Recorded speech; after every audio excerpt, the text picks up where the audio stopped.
Guess what happened to me today? There's a flag on the play, dude. These are things that keep me up at night.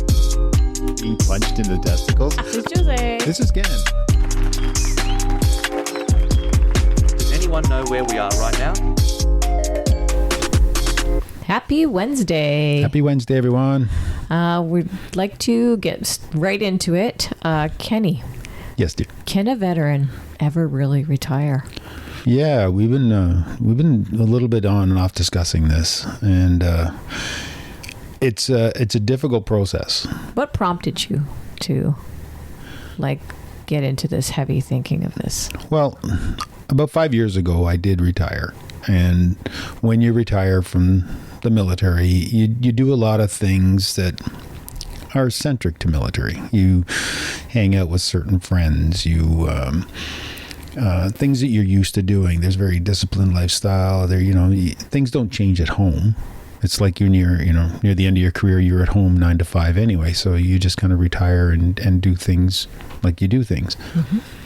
But later on in your retirement, I was riding with some friends that I served with in the airborne. I was hanging out at the campground with other people I've served with, and you go to the Legion and you hang out with people that have served as well, whether they were with you or not, and similar avenues and lifestyles, whether they're Navy, Army, Air Force, whatever.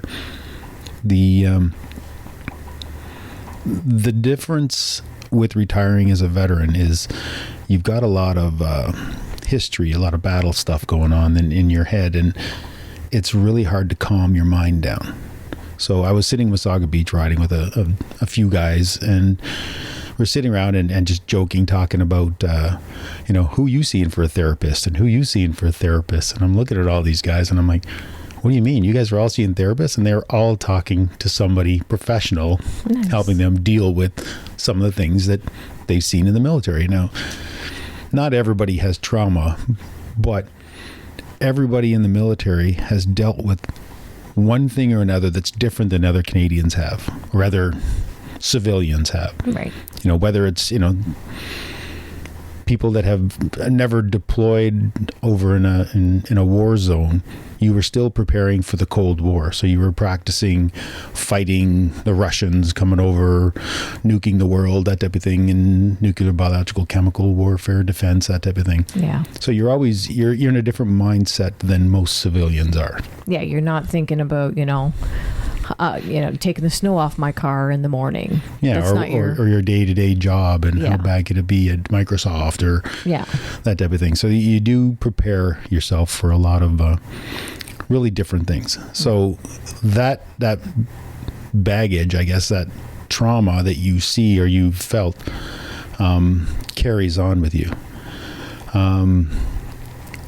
So not long ago, I saw TikTok or a social media something, Instagram or something, and somebody talked about to move on in your retirement, you got to leave that person behind.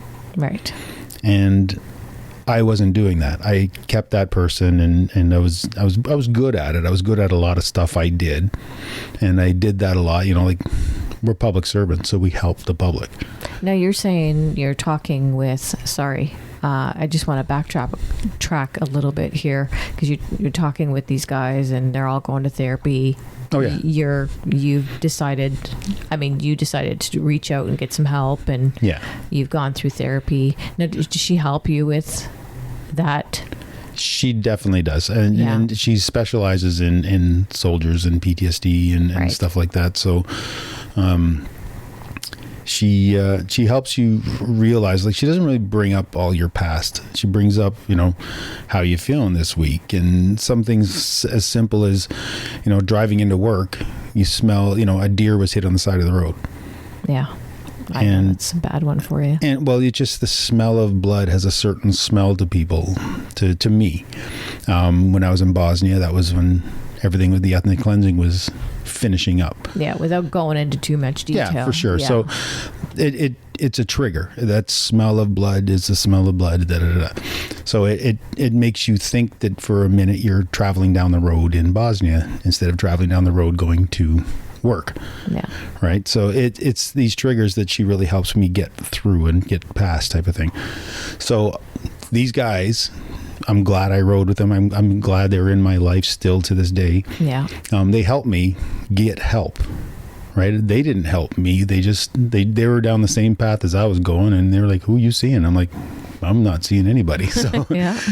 so I reached out and I found my therapist. So in retirement now, so I'm able to pick up on a lot of triggers that are happening to me, but with a lot of things I do in the military comes some of the other problems that come with it, and this is where I want to talk about. I was reading a book. It's Surviving Survival by Lawrence Gonzalez. And he mentions in one of the parts there's a Canadian psychologist, Donald Hebb, and he talks about cell assemblies in the brain. And this is kind of really cool. I kind of just read it just the other day. Nice. And it says, when a cell fires based on high emotion, coupled with a traumatic event, they fire together at the same time. They're wired together. Okay. And now that they're wired together, they'll always fire together. Okay. They're connected. Yeah. Which is really cool to see somebody talking about how your brain wires together. It's like when you smell a campfire and it reminds you of this, or you smell a certain food and it reminds you of this. It doesn't have to be a stressful event. It can be a wonderful event. It just brings back that memory. It brings back that. It ties it to that memory. They're connected. Yeah. So you gotta be able to find that, oh my God, I'm sensing something that is connected to something else, and I need to control my emotion with it and not go straight into fighting mode. Yeah, fight or flight type thing. Yeah, or you bring out the soldier again. So it's hard for a veteran to retire with all these triggers, these connected, wired, firing things that not everybody has.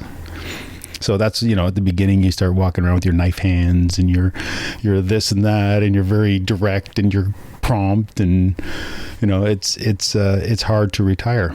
So that TikTok that you saw, and it said something about leave that guy behind. Yeah. You can't really leave that guy behind. Well, I started to. I started to just this last year, and I saw it and I said, you know what, you're right. I got to leave that guy behind. So I was starting to, when we were this summer on the lake, I was starting to leave that guy behind. So you don't know who you are.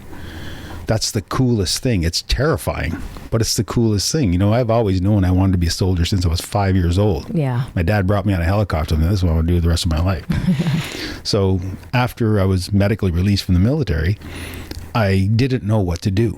Now, I just want to say you served for 32 years and you're 56 now. So that's a very big part of your life. Very big. So to try to figure out who you are after being this one person for 32 years. Especially when you got to leave that guy behind. Right. Right. And it's really refreshing. It's really, it's almost like, when you're finished, I guess it would be like when you finish school, you're trying to go out, get on the job market, and you're excited to use these new skills. Right. Well, my new skills are no skills. Yeah. I don't want to bring any of it back. Yeah, I guess because then it attaches itself to those, like you read in that book, the cells of the neurons in your brain, it attaches itself to it. That makes sense. Right. And cool. and in the military, my brain specifically runs really fast. I'm processing things at a high rate of speed. So to be able to slow things down in retirement is really refreshing. And to be able to quit things. Like if I tried, pottery, and I didn't like pottery anymore, I could just quit it. Yeah. Whereas you're in the military and they're like, you got to make a bunch of pots. You got to make a bunch of pots. That's your orders, your direction. Well, I'm the general. You're the co-general. Yeah. Nobody's in charge of me or you. Yeah. We just run similar lives together, and how does this feel today? Yeah. So going forward, now we were getting ready to come down and travel with our camper and do some traveling in the winter. I like to bring some of these skills back out. Yeah. Right. I want to be able to bring out some of this, the walk around the truck, the checklists, the safety things, the torquing the tires and checking the oil, and all the things I've kind of learned in the military. But It makes sense, though. But at the same time, as soon as you start bringing these things out, just starting the truck up and smelling diesel. Yeah. Anybody who's veteran and listening to this knows there's a smell of diesel. When you go by a bunch of trucks that are starting up, that smell of diesel in the morning, in a cold morning, reminds you of something. Yeah. And sometimes it's just an exercise, or sometimes it's just the garrison, which is where, back at the home base where you're not really in a battle or anything like that. But sometimes it's elsewhere. It could be tanks starting up, or or whatever you did or been around. It's connected by these neurons that, if you're in an emotional state and this smell is connected to it, they're wired together forever. Yeah. Okay. So it's can you really ever really retire? I don't know. It's very difficult because you need certain parts of them. Like, I want to be able to retain a lot of stuff. When you hear a screeching tire, when you hear these things, I don't want to be, all wired up and stuff like that, or, but you want to be able to use some of these skills. But then afterwards, for about a week or so, we'll get into a fight, me and you. Yeah. Or I'll blow up at you because we just did 7 days on the road and we're sleeping in rest areas or campgrounds or whatever, and you're checking your front, and you got my 6, and we got we're kind of moving, me and you as moving as a battle team in my mind. Yeah. And if things are working right, if they're not, I'm directing you. You need to be here and watch this, and you're directing me. And I like it's a lot of moving parts. Yeah. And then we get settled somewhere. But you know what I'm doing all night, and my mind's going, tomorrow's this, da-da-da, we got to get this, I need to get some sleep, I got to get up early, I forgot about this, did I put this, did I lock the door, did I make sure this is secure? And so it keeps going, and it keeps going. So then you just got to purposely go back and take that guy and put him back in a box. Yeah. And put him back on the shelf and say, leave him behind again. I don't need him right now. So there's times I need him, and there's times I need to put him away. Okay. Yeah. But when you pull him out, you start to not recognize things that are triggering you. Yeah. So it's and then a week or two afterwards, it starts to calm down again. It starts to slow down. Like, we're on a beach now, and it's so nice. We can just kind of do whatever. We're not moving for a few days, so things start to calm down in my mind. Yeah. So, I don't know. You got very anything interesting. on that? No, I find it fascinating, and I like that little piece that you read about it being attached to, like, it's like a web. Yeah. Almost, right? And it must be hard for you to bring out the parts, like leave the not good parts behind and bring out the good part, not the good parts, but the part you want to use and not use the trigger part, right? Yeah. And you there's a lot of things too, like you got to recognize that just because it's a traumatic event doesn't mean it's here now. Yeah. Right. You got to, like, I'm never going to forget all the ramp ceremonies I went to. Yeah. But at the same time, they're being loaded on aircraft, and the aircraft have a certain smell to them, which also is triggered by when I was in the airborne. We're jumping out of planes, that same smell. So now I've wired together a few different feelings. So it's really, it's interesting to be able to collate all these thoughts together and know that it's not a real, it's not happening right now. Yeah. Like, I'm not in war. I'm not in a battle. And even though those thoughts are there, and those wired together emotions and smells and things that are connected together, you got to be able to know that it's just calm down. It's not happening right now. So in retirement, it's a lot of work to be able to leave that guy behind, or use that guy, or use those skills, but at the same time not connect it with anything really bad. But now that you're aware of it, you can make a more conscious effort. Whereas I don't think before you were even aware of it. You were just, kind of... Oh, no, I definitely was not aware of it. No, you were not. I was literally driving down the roads in Bosnia when I smelled certain things, or I was in this place. It's funny because one of the emotions I get is when I was over in Afghanistan, the Canadian Mess has a bunch of places you can sign out movies or series or TV shows or DVDs or whatever. Yeah. And I used to watch Corner Gas. I never really watched Corner Gas. It wasn't one of our things on our No. show or whatever, our watch list. But when I was over there, I had a laptop that I stole from you. Yeah. And over there, I could, in my bunk or in my fob or wherever I was at, I could pop it open, pop in an episode of Corner Gas for only about 20 minutes long. Yeah. And when that music starts up at the beginning, it's just a certain sound. And when I hear that now, I miss you. Yeah. And I miss home. Oh. And I'm right here. Yeah. Right? It's such a weird feeling that you don't notice, you don't catch it, right? It doesn't catch you. It's just a commercial that comes on TV, or you're flipping around and the beginning of Corner Gas comes on. Yeah. And great show. Loved every episode of it. But it reminded me of the feeling of, well, the day is done. I've got a few moments. I've just talked to you or Gabby on the computer or something. We Skyped each other or whatever. Yeah. And then I put an episode on just to kind of calm my brain down for the night and try and get some sleep. Yeah. Turn But it off. that's the time when I miss you, because I just had to hang up with you and walk back across the base to my little tent or wherever I was sleeping in at the time. Yeah. And then, so it's not terrifying. No. It's not like I see blood and guts and weird things like that, or things blowing up. But at the same time, once I was watching it and the bass got rocketed. Oh, yeah. So, once I was talking to you on the computer, Yeah. and you hear the alarm, what's that? Oh, I got to go. I gotta go. So it can link to a certain few things. And then those maneuvers you go through in your mind where you're just trying to figure out where you're going and what you want to do, it brings this baggage with you, this wired stuff that you have no idea it's there, and you don't know why. I got my Apple Watch on, and then why is my pulse at like 94? Yeah. What am I Right? thinking about? I'm not doing anything. I'm literally just checking the oil in the truck. Yeah. Right? But you don't realize these But things are going on. I find there's moments sometimes where you'll be, doing something, or you'll be saying something, and I'll have to just stop you and just say, where are you right now? Like, what's going on in your mind? Mm-hmm. Talk to me. Like, tell me what's going on. We need to bring you back down here, bring you back here in the now, because Yeah, because you often say, are you here? Where are you? Yeah, where are you? Like, are you here with me? And because you think, like you were saying earlier, you think about, tomorrow, and we're going to do this, we got to do that. And well, I need you here right now, because we got stuff we got to do right now. Like, I need you to come back here. This is the tractor thing, isn't it?